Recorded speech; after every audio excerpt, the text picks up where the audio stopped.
Good morning, nerds of Ignite. We are here to talk about Windows 10 security internals. Now, as you notice from the slide, I am the chief awesomologist at Microsoft. What does that mean exactly? It means that in the slide template, that's literally an open text field. You can type anything you want in there. So I did.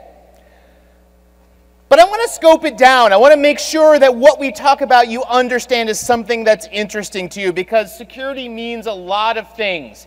And one of my core missions is to demystify the things we talk about, because so many of the security features that get discussed are talked about almost as if they're magical security syrup.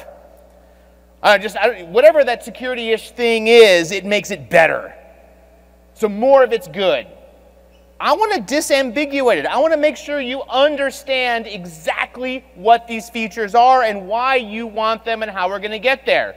And the subset I've chosen to attack today comes from WDEG, which stands for Windows Defender Emmett's Gone. Some of you got that one. No, you may have noticed we have this whole guard terminology. So there's a whole suite of things that are out there, right? Windows Defender Application Guard protects your applications. Windows Defender Credential Guard protects your credentials. So naturally, Windows Defender Exploit Guard protects your exploits. So if you are in the sale and marketing of exploits, this is the feature for you. Hold on, I'm being told that's not actually what it's for. What this is doing is laying on top of Windows itself a way to apply security mitigations. And kind of where this, to me, fits into an end-to-end security story, we've been doing a lot of work across the Windows team and across Microsoft in application whitelisting. Some of you may have noticed that even in Azure, we have a new whitelisting feature that leverages AppLocker to do whitelisting on your server properties. It uses machine learning to help you build the rule set. On the platform, and we've got a session later on this week, my colleague Aaron Margosis and I will be talking about the whole whitelisting stack and a structured protocol to get to doing that. But that really is a major pivot in desktop computing, moving from I trust everything by default and I mistrust by exception. That's your antivirus solution. If I don't know you to be bad, you're okay. Which doesn't work in today's world. We pivot and we say, okay, I'm only going to run you if I know you to be good. But that's just going to stop, hey, do I load this XE, do I load this DLL? What if the thing itself is poorly created so that the adversary is able to inject their own malicious code? They don't need a DLL, they don't need an XE, they'll just run happily and party inside of your process.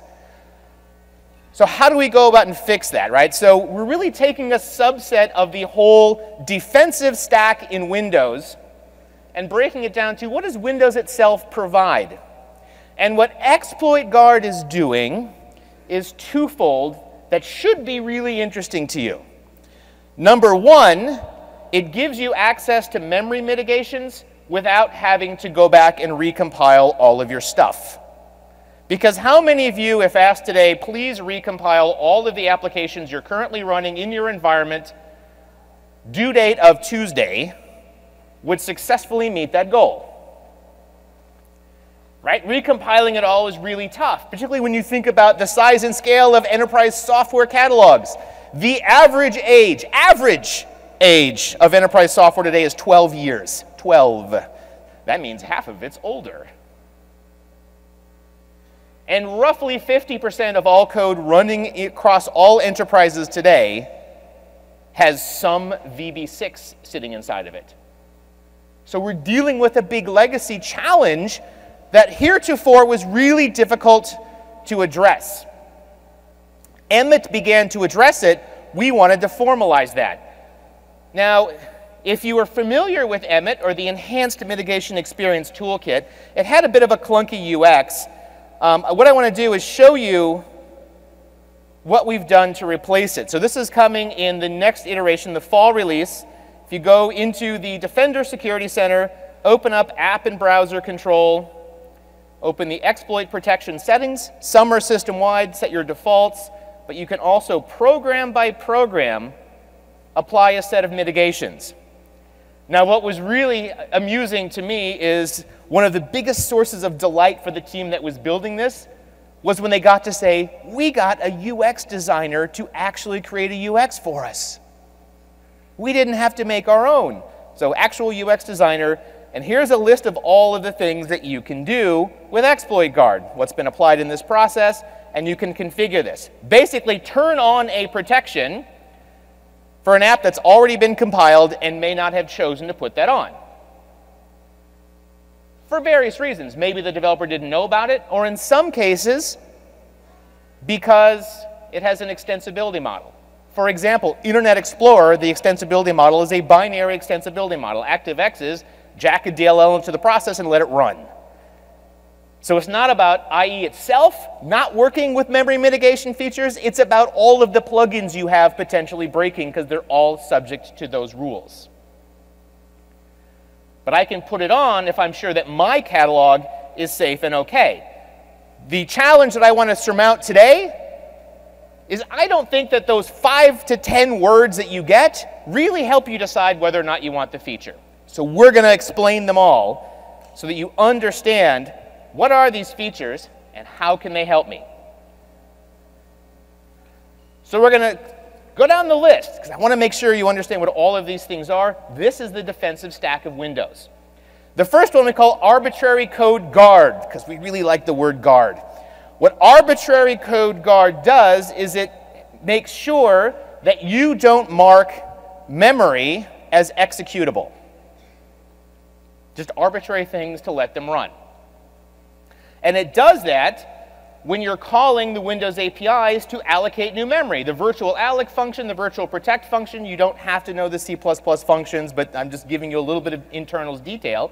Whenever you call them, if you try to mark it as executable to put that flag on, we'll just say, no, we can't allocate that memory. So you can't mark any additional memory as executable to block you from running arbitrary code. Well, there's an interesting side effect to that, is that there are plenty of applications that leverage the use of arbitrary code generation. Anything that does JIT compilation, for example.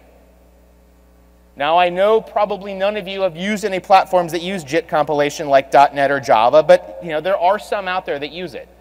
But I want to give you a particular use case of where we had to go back and refactor software to support this. Microsoft Edge will JIT compile, because that's how you do JavaScript. JavaScript is just a scripting language that gets written out to assembly language in order to execute.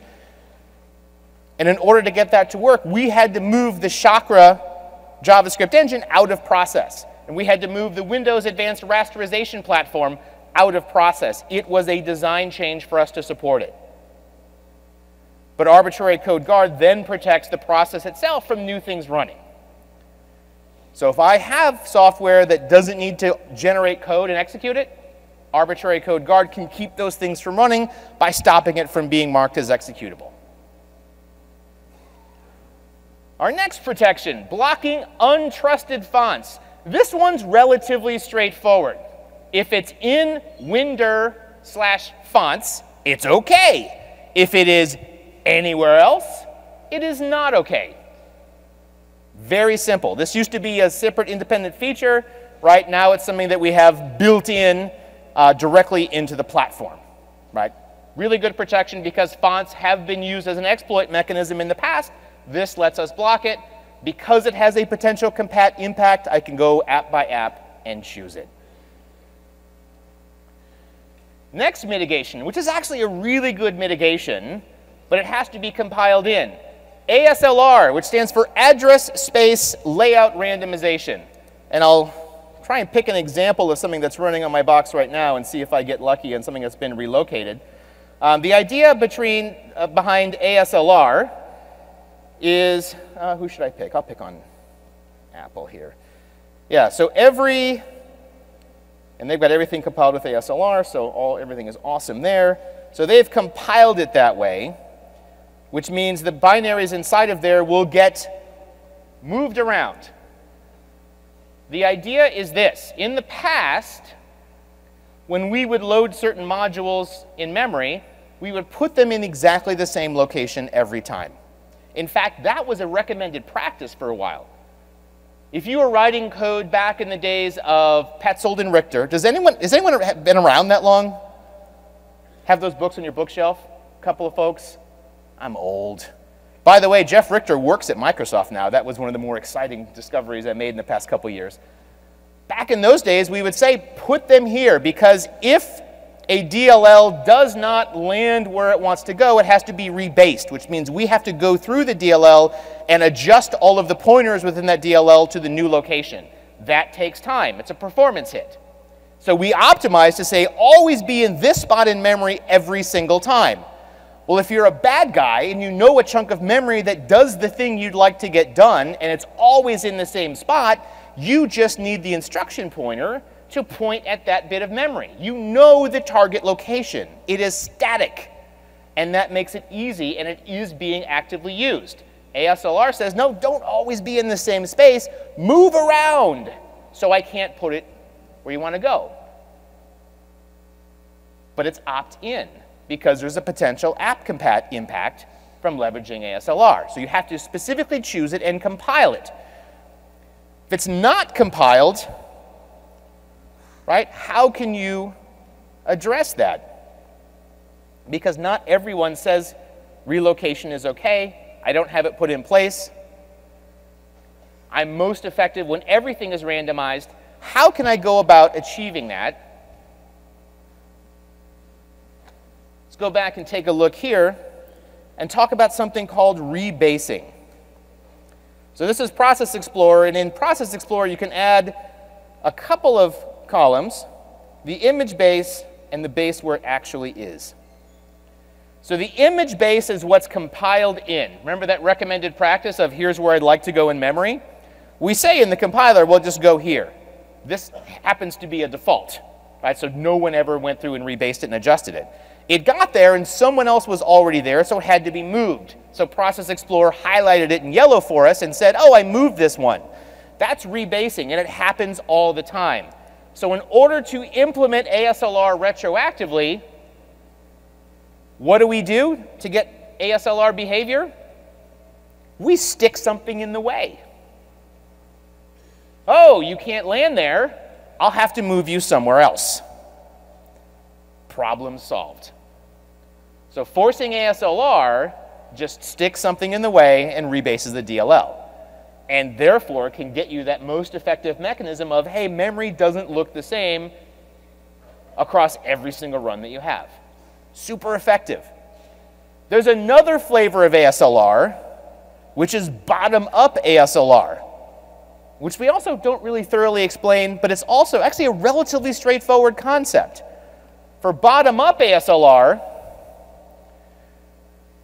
we address the challenge. Well, actually, we'll go back to mandatory ASLR. The challenge here is I can stick something in the way, but if I stick something in the way, it's actually fairly predictable where you're going to end up going. I can figure out those algorithms. So now you're not going to be in the place that the compiler says, so I can't look at the binary and determine where it's going to be. But at runtime, you'll be at the same place time after time, and I can predict that.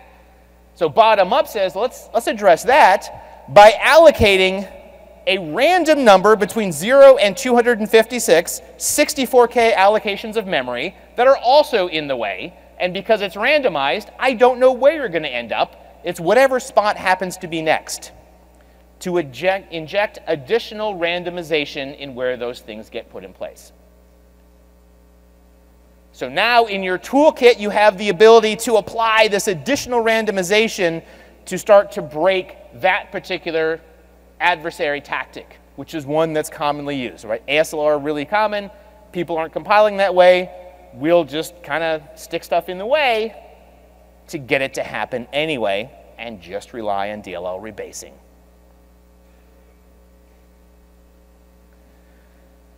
Code integrity guard, another per process feature. When you are loading a library, it just injects a couple of additional checks. First, it will validate that you have a valid signature. And second, It will validate that you're in a valid location. You are in an admin writable area and not in downloaded program files, not in the downloads folder, not anywhere else, but in one of those locations. You just won't pick it up and run it. Potentially a pretty big compat impact, because how many people can accurately claim that 100% of the software they run in their environment has been digitally signed with a trusted signature? I got laughter. For those watching the recording, right? Basically a few snickers of, yeah, that doesn't seem very likely, right? If everything is signed, I can do this. If it's not, then I have a challenge. I may not know. I actually, at this point, want to branch into one of the features that I think is really key to what we've built in exploit guards. If I go back in here, and I'm going to pick Code Integrity Guard as the example, this is the killer feature. Because how many of you get terrified turning on a security feature and hoping for the best? We have an audit mode. We're just going to log a warning. Hey, this would not have loaded if this feature were enabled and enforced. So now I can start to build a process that will start with enable it in audit mode, monitor and collect. Incidentally, as we'll see later, this will show up if you're using Windows Defender ATP. It surfaces there, so it's not just device by device. Yes, it's in the event log, but yes, it also is surfaced and can be subscribed to see what will be the impact to my environment if I enable this. Auditing allows me to do exactly that. So I can check, is Code Integrity Guard going to be blocking for me?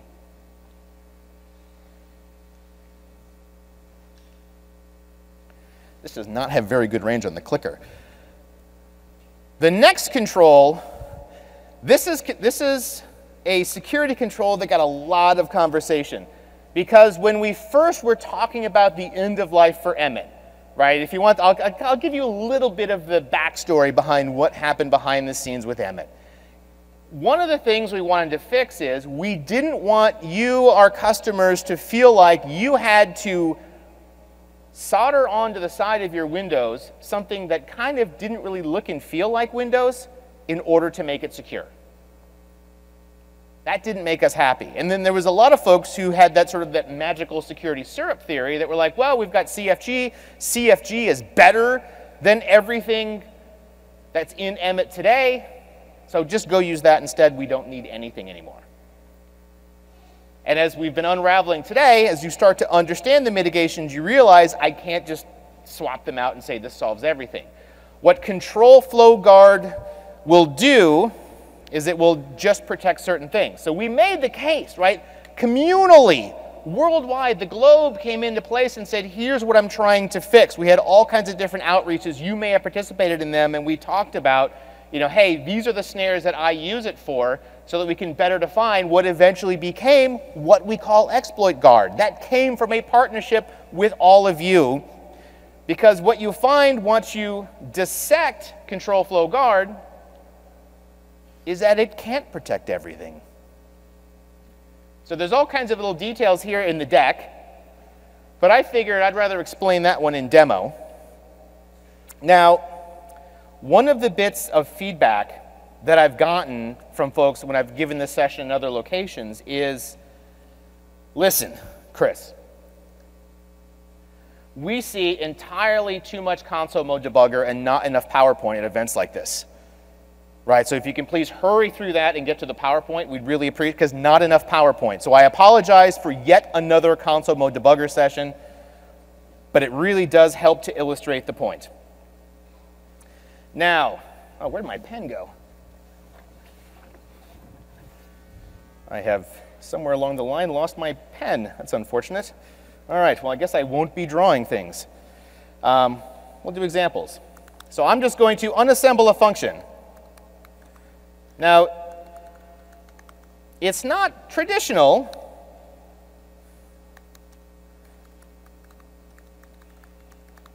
to spray a bunch of assembly language on the screen, but honestly, I think we can get through this and come up with a really great understanding of what it is. Oh, did you find my pen? Not yours? That is amazing. Or is this someone else's pen that I just stole? Oh, now I own your pen? I'm not giving it back. All right. Yeah, I think I dropped it on the way down here. We'll see if I can trace it down. Otherwise, I may be out $100. All right, so let's go this. So here I've unassembled a function. I'm not going to dwell on it, but I'm going to briefly talk about some of the concepts of assembly language. This is a function. And the way, let me see if this works. I'll get a sketch pad. The way the CPU works is you have an instruction pointer. It happens to be the EIP register on 32-bit processors. We'll just start at a point and execute instructions. And they will be things like add, which is adding two numbers together. Move memory from one location to another. Subtract, or even jump. That's go to, like in BASIC. Relatively straightforward. We're just following along and executing one after the other after the other. It's linear, right? But we have the concept of call, and call will actually move you to another spot in memory, execute some more instructions, and maybe they add and subtract, right? And eventually they will return, and the return, or ret, will bring you back to the next spot in memory. It's all very linear. You can trace the flow of instructions. That's how it works, right? So it's relatively straightforward. If you've done even basic programming, this should make pretty clear sense. Now, if I want to run code of my choice, there's a couple of different places I can attack. I can attack the jump instruction and say jump and fidget with an address in here. But that's generally a little bit harder than fidgeting with the call, because a call can be either call at address 12, or it can be call at whatever memory address 12 points to, and address 12 may point to address 38. The second one's called an indirect call. It says whatever this variable points to, jump there. So if I'm an adversary, that is generally the easiest place for me to do it, because oftentimes these instructions, modifying a jump instruction, that's not in writable memory, so I can't directly address it. That's why that's harder. But if I'm calling an address of a function, that's writable memory, the adversary can overwrite it, because writes are allowed, and put something else there. That's why they attack it. So how do I protect against that? And if you look here, this is exactly what's happening without the protection. Call whatever this is pointing to. And hopefully it's pointing to someplace good. Here's what control flow guard does. We still have call whatever address that's pointing to, but before we do that, we've added an additional call this function, which is the guard check. Is this a safe place for me to call? And if it's not a safe place for you to call, it will jump on out. Because we're asking whether or not it's a safe place to call, we need to determine, is that actually safe? How do we do that? At compile time, we produce a bitmap. Here's a call target, here's a call target, 1, 0, 1, 0. If it's a 1, it's okay to call there. If it's a 0, you cannot call there. We generate that at compile time.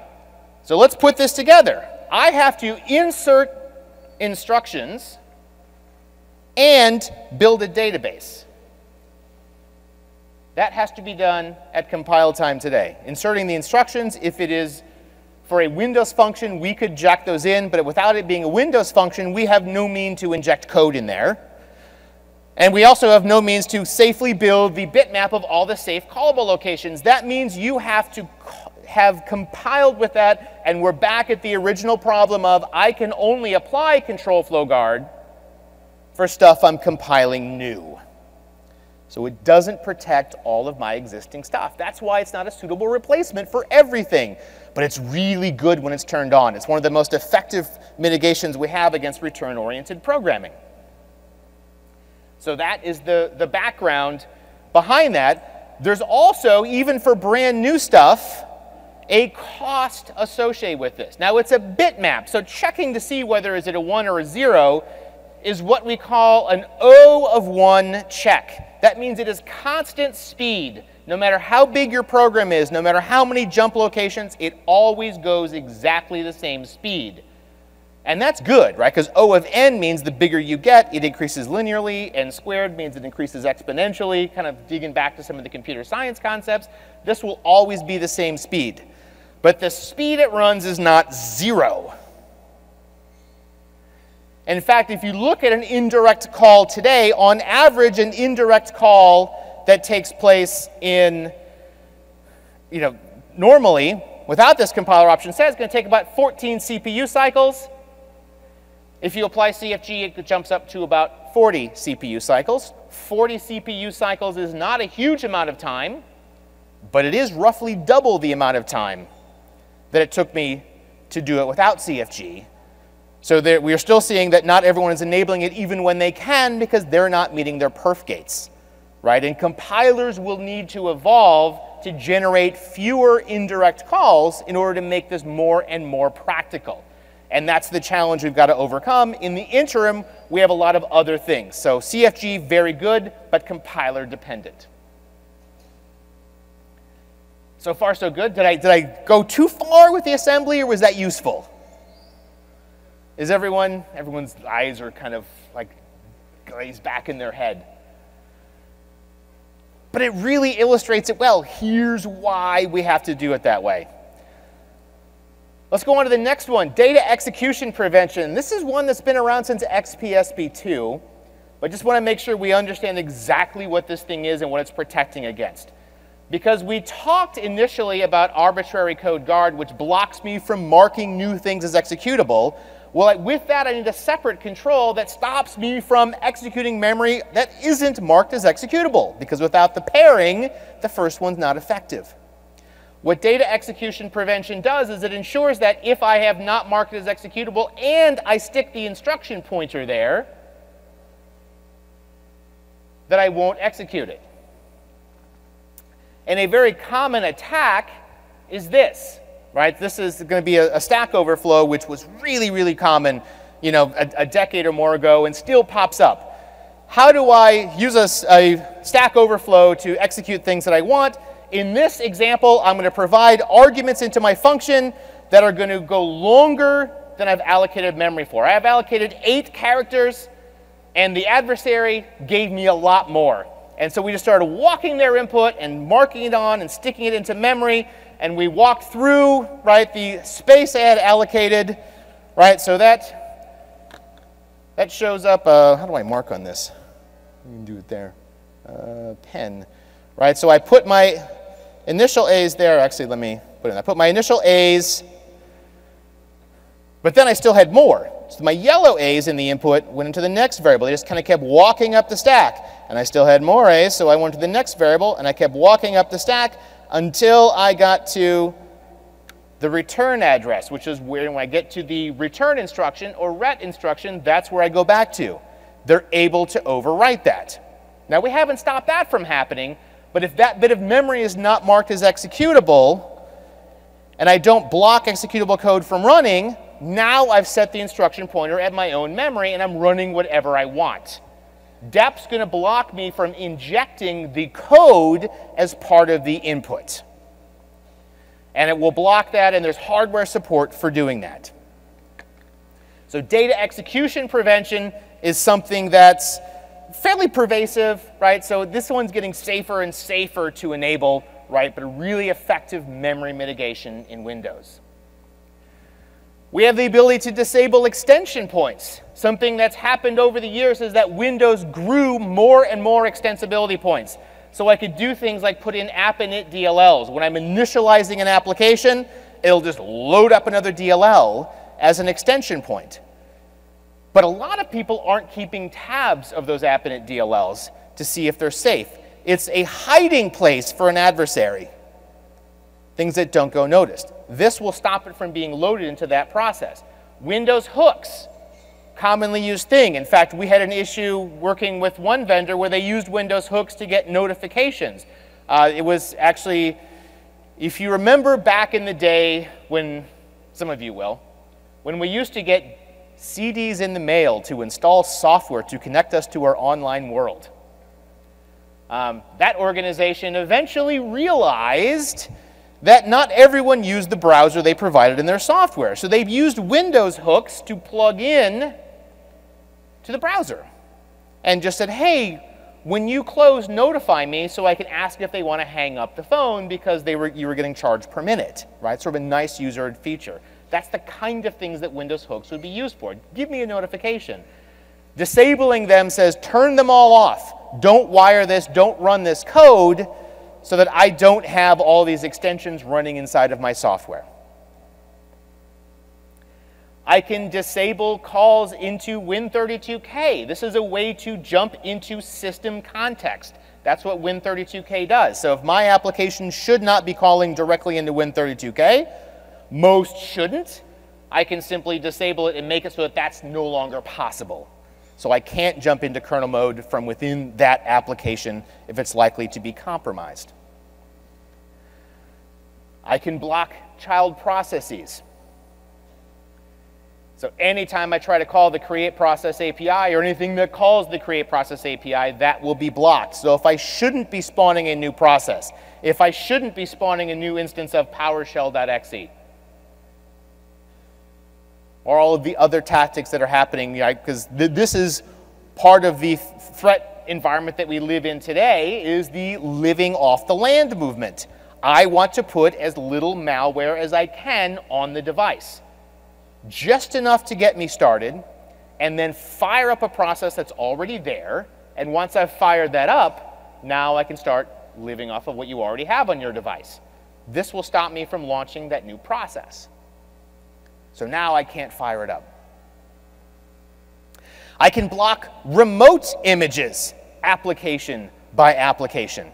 So a remote image is I'm trying to load a DLL, and that DLL is coming from a network share or coming from an HTTP destination. That's allowed by Windows.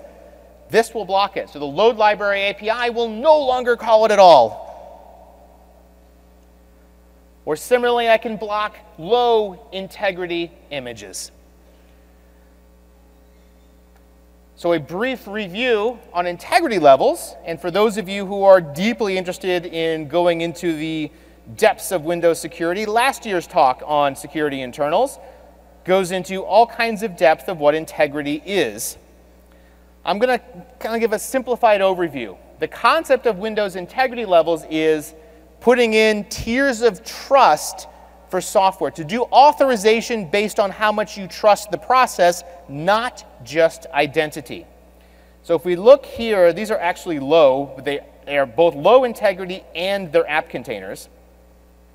So if I go in and look at the integrity, it's actually low. So all of your modern applications will run at the low mandatory level. So if I open up a web browser, right, I'll just fire up Edge. Here's Edge, Edge content processes. They are running at low. Right? Similarly, if I fire up, whoop, I didn't want Cortana. I'll fire up Chrome. Let's get that started. And there's the low. And actually, technically, they went a little below low, and they went all the way to untrusted in their content processes. But the basic idea is this. We have different levels of trust that extend from untrusted, low, medium, high, and system. So I have tiers of trust.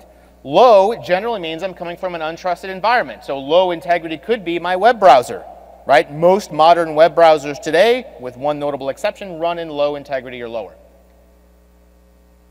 Office running in protected mode runs in low integrity. Adobe Reader runs in low integrity. If those drop any files, this mitigation will block loading those into your process.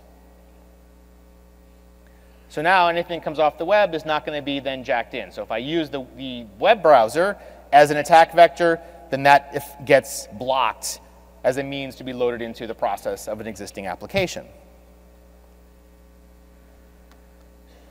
Export and import address filtering. Here's another one we're going to dive a little bit into the internals of how Windows works to make sure we understand what that can and can't do. So for that, let's get these windows out of the way, and let's pull open, we'll do import tables first.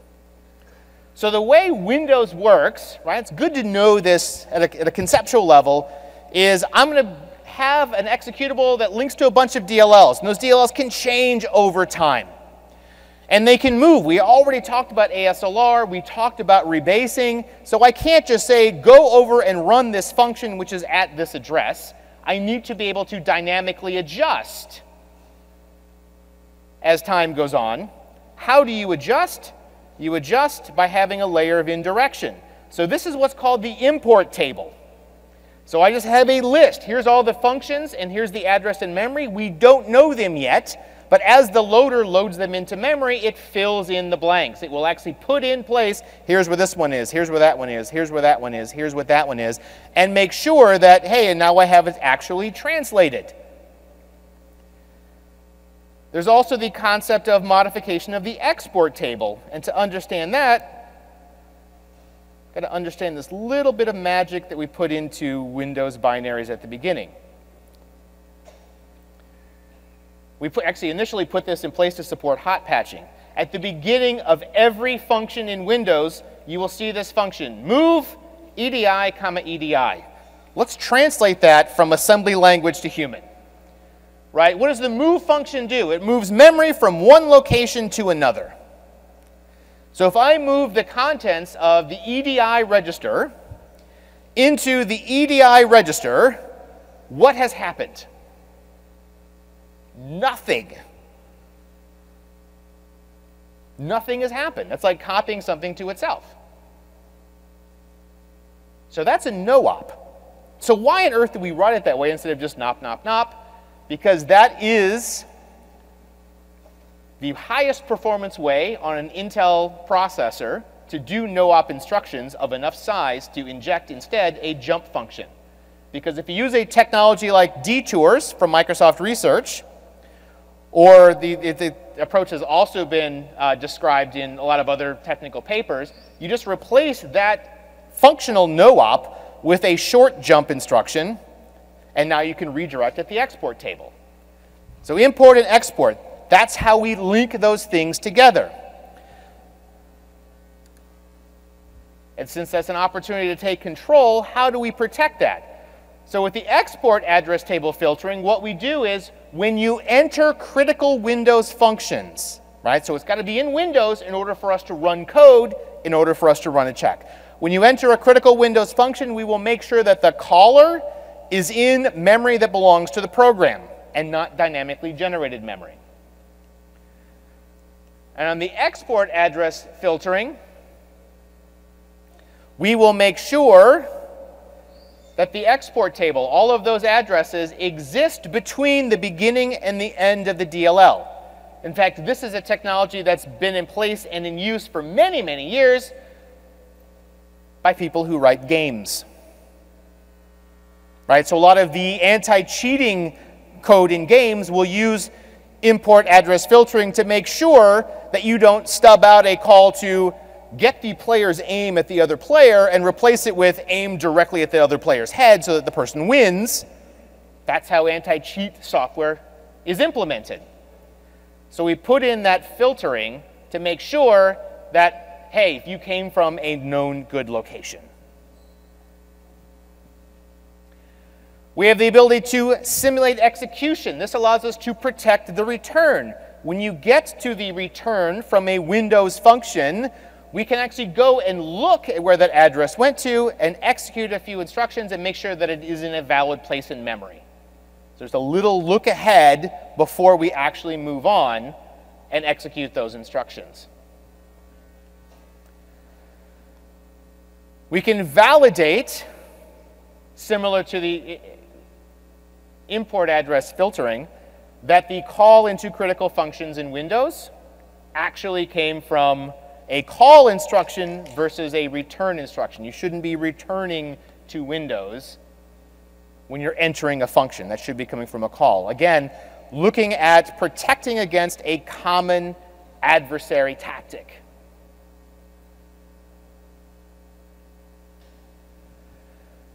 Validating heap integrity allows me to put in additional controls for the heap, to put in some additional randomization on heap allocation, to put in guard pages and put in additional protections around the heap.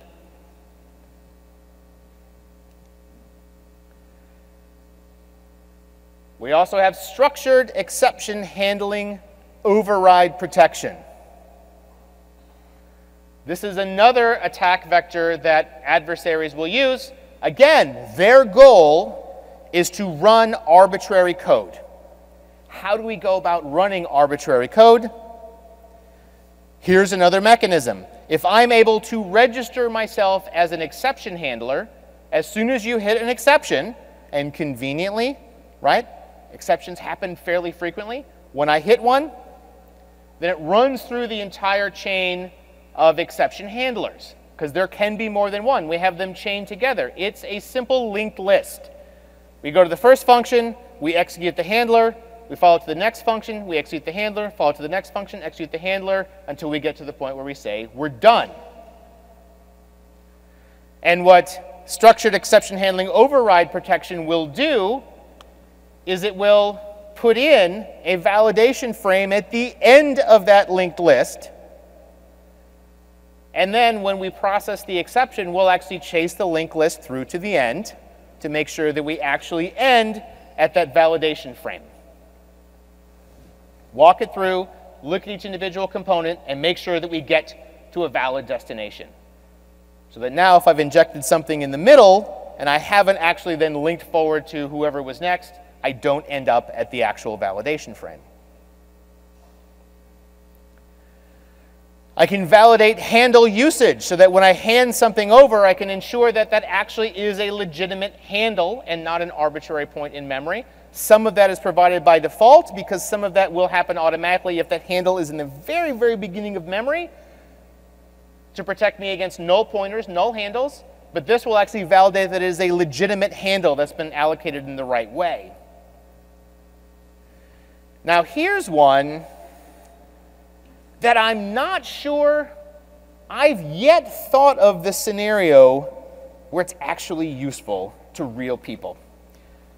Outside of Microsoft, that is, right? Validate image dependency integrity will ensure that if I'm going to load you, the load library API, that you are digitally signed with a Windows certificate,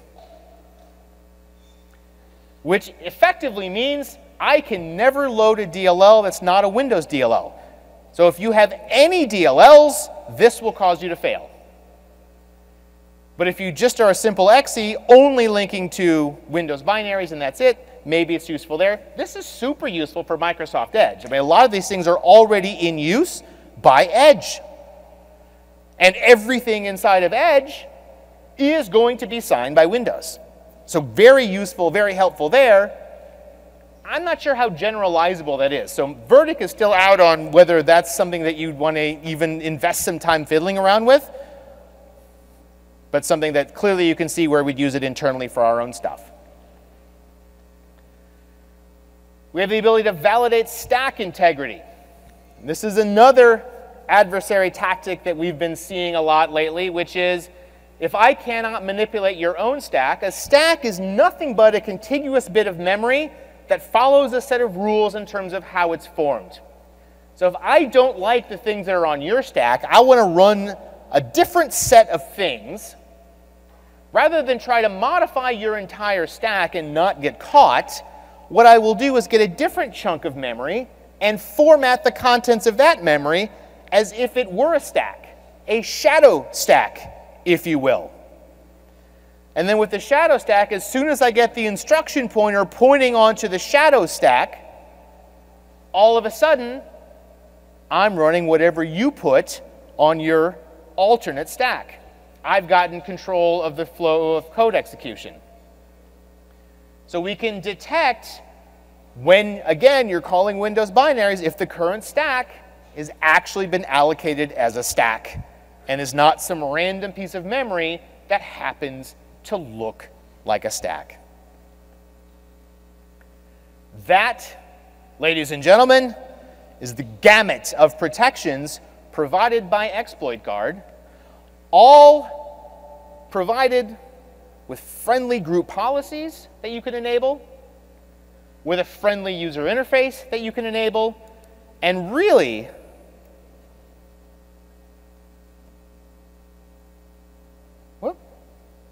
no, thank you. Edit.